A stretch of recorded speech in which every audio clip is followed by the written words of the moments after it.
Coach finally broke that skid against Eastern Washington. What did you see from your team, and how did they step up? Offensively, I think it was a fairly good night, as well as our blocking.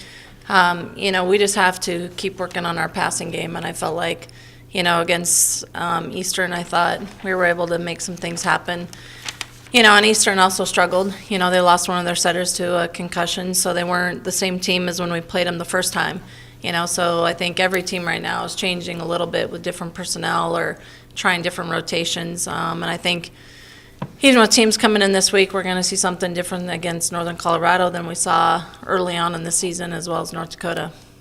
You guys get a return home this weekend, so being so late in the season, and like you said, every team kind of making adjustments. How is that going to play a factor?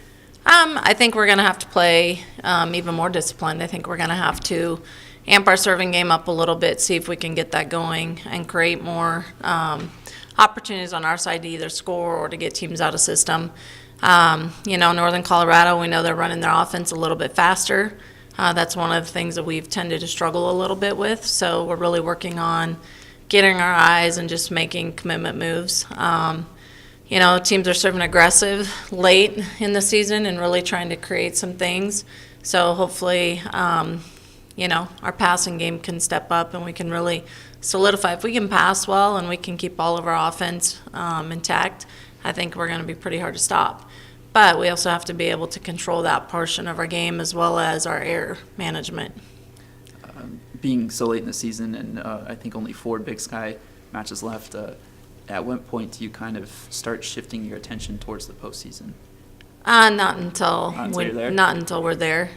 We have to, we can't ever look at any opponent too lightly. I think that we have to make sure that we're taking care of business, and we'll have played everybody once to 2 times by the time we get to conference play, and we'll have to deal with those adjustments at that point. But right now, we just have to keep working on being a better team, and that's what our focus has been.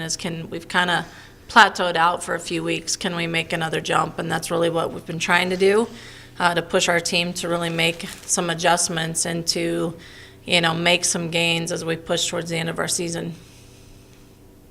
You've got 3 seniors who are playing their last matches at home this week. What have they meant to the program, and how do you hope to kind of send them off? Well, hopefully we're sending them off with a win. But I think, with Tori being, she's been in the program for 5 years. She's battled through some injuries throughout her career, but, she's always been mentally there, and, she's working really hard.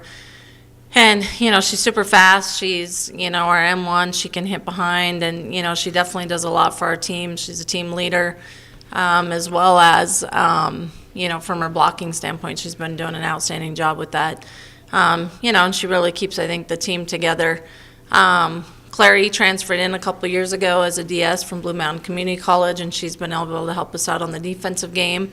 And then Casey Klein will be graduating early, but she's someone that transferred and hasn't had a lot of playing time, but she's been our most inspirational player. She's that player that fires everybody up and always has lots of energy. She steps in to help out whenever she can, and she's just that true team player. So, to lose those 3, it's always hard, I think, to say goodbye to players, and it's especially hard for the team because they are so close, but we're looking forward to what those 3 continue to do after they're done playing.